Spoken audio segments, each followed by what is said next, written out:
kembali di Gali Talk Show bersama Bang Ehsan di Hotel Neo Pontianak. Dan tadi sedikit dijelaskan hotelier itu apa. Hotelier itu ada pekerja hotel secara umumnya seperti itu. Namun tentunya bahwa kita tahu bekerja di bidang perhotelan ini tidak segampang seperti yang terlihat. Ada skill, ada pengalaman, ada ilmu, dan apapun yang mungkin sangat dibutuhkan dalam bidang perhotelan, terutama di bidang ini adalah penawaran jasa, kemudian juga penawaran menjualkan produk dan lain-lain. Betul. Itu ada trik dan ilmunya pasti Bang ya. Betul sekali. Secara basic, Abang mau pelajarinya gimana? Kalau untuk secara basic itu autodidak ya. Jadi seiring berjalannya waktu kita di training, diajarin saat kita berada di satu hotel. Jadi tentunya perusahaan tersebut ya atau hotel tersebut itu ingin setiap karyawannya itu bisa improve, bisa lebih bagus lagi dalam melayani tamu, dalam servis dan segala macam. Nah, cuman memang untuk menjadi hotelier itu ilmu itu penting, sangat-sangat penting. Tapi yang paling penting adalah pengalaman. Iya. Iya, tapi lebih penting lagi pengalaman. Iya. Karena pengalaman itu mengajarkan kita jadi bagaimana caranya saat kita menghandle atau saat kita dalam situasi yang benar-benar itu boleh dibilang kan itu yang kejadian lapangan yang terjadi. Karena kebanyakan kalau ilmu itu kan kita kayak studi kasus.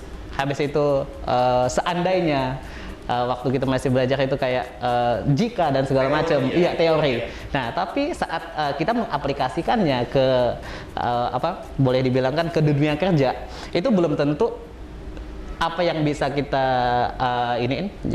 ilmu yang kita punya itu kita bisa aplikasikan 100%.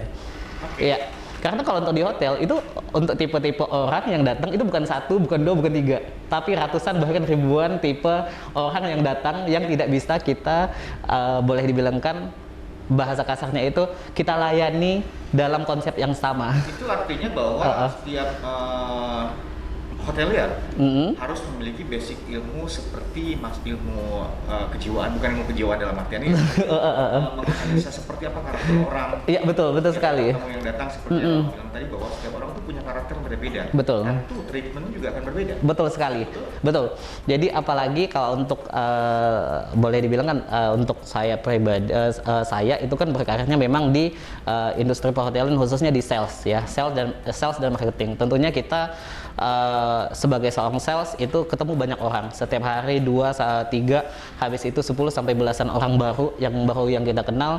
Tentu saja kita tidak bisa ngobrol atau cara ngobrol atau ini sama dengan orang yang sudah kita kenal, sama dengan ini. Jadi tentu saja kita ada trik, boleh ada step-step yang emang harus kita lakukan saat ketemu dengan orang tertentu sesuai dengan karakter yang kita iniin. Ini menarik nih, ilmu baru. Ternyata untuk masuk atau bisa bekerja di bidang perhotelan itu bukan hanya sebagai ilmu teori yang kita dapatkan di bangku sekolah atau di sekolah perhotelan dan lainnya. Betul sekali. Ternyata pengalaman yang akan bisa membuat atau menambah nilai plus kita menjadi seorang hotelier yang lebih luar biasa lagi, mempelajari karakter orang lain dan ternyata sudah diterapkan oleh Bang Ehsan. Dan Bang, sebelum kita lanjut lagi dengan pertanyaan-pertanyaan lain tentang masalah pengalaman Abang, saya pengen kulik pengalaman Abang lebih jauh soal sebagai seorang hotelier. Kita pengen tanya dulu untuk peluangnya seberapa besar sih kalau untuk Pontianak ya Kalimantan? Pertumbuhan hotel kan cukup lumayan pesat ya. Betul. Hotel baru bermunculan dan otomatis tenaga juga dibutuhkan. Benar sekali. Ini peluangnya seberapa besar? Apakah seiring dengan pertumbuhan hotel-hotel tersebut, juga semakin besar? Sebetulnya untuk industri perhotelan itu untuk bisnisnya itu seiring dengan bertumbuhnya seperti kayak ekonomi, politik, habis itu budaya, pariwisata. Ya semakin boleh dibilangkan pesat pariwisata suatu kota, semakin pesat juga ininya dunia perhotelannya karena secara teori itu untuk dunia perhotelan itu masuk di industri pariwisata. Habis itu kalau seandainya ekonomi juga bangkit, juga makin naik, industri perhotelan juga itu pasti akan berkembang. Kenapa? Karena perputaran bisnis itu boleh dibilangkan itu berputar seiring dengan orang kan pasti datang ke berbisnis ke contoh ya ke Pontianak. mereka pasti butuh penginapan, butuh akomodasi, dan banyak lagi. Dan juga pun untuk peluang di Pontianak memang cukup besar, karena yang pertama lokasi ya. Lokasi Pontianak itu emang sangat strategis. Dari awal saya berkarir di dunia sales itu sekitar 5 sampai 6 tahun yang lalu, memang untuk Pontianak, kota Pontianak, peluangnya itu emang besar di bisnis. Ya, di bisnis. Memang kalau untuk pariwisata memang sedang sekarang memang sedang boleh dibilang kan naik ya, sedang walaupun step-step, tapi emang bisnis itu emang tidak ada matinya kalau untuk di Pontianak. Seperti itu. Situasi, keadaan sosial, politik dan lainnya, bahkan ekonomi itu sangat berpengaruh Betul. pada industri perhotelan. Benar. Termasuk peluangnya juga semakin besar. Kalau industrinya semakin baik, berarti industri perhotelan juga semakin baik. Betul. Itu berarti ada hubungannya. Bagaimana peran hotel untuk mendukung pariwisata yang ada di Pontianak atau Kalimantan Barat? Ya, kalau sangat, iya. Karena itu akan boleh dibilang kan sejalan ya. Semakin berkembangnya pariwisata ini kota Pontianak, maka semakin berkembang juga boleh dibilang kan industri perhotelan. Oke, seperti itu. Lanjut basic awal, ke balik dasar. Waktu Abang pertama kali terjun ke dunia perhotelan ini adalah membuka peluang awal ya. Betul. Membuka peluang awal dan akhirnya menemukan bahwa oh ini pekerjaan yang sepertinya akan ditekuni. Iya, betul. Itu berapa lama bisa menemukan bahwa ini pekerjaan yang dicari, ini pekerjaan yang saya cari, ini pekerjaan yang akan saya tekuni? Berapa bulan? Sebetulnya lumayan lama juga ya Bang ya. Selama mungkin hampir sekitar setahun 6 bulan. Setahun 6 bulan. Iya, setahun 6 bulan ya. Karena saya klik gitu kan. Iya, karena saya masih ingat sekali. Jadi waktu itu masih di di awal waktu terjun di dunia hotel itu ya namanya juga kita baru pertama kerja ya. Pertama kerja, habis itu kita ngerasain mungkin tekanan, capek, apa segala macam. Apalagi emang bener-bener kita saat itu saya tinggal sendiri boleh dibilang kan di kota yang lumayan besar.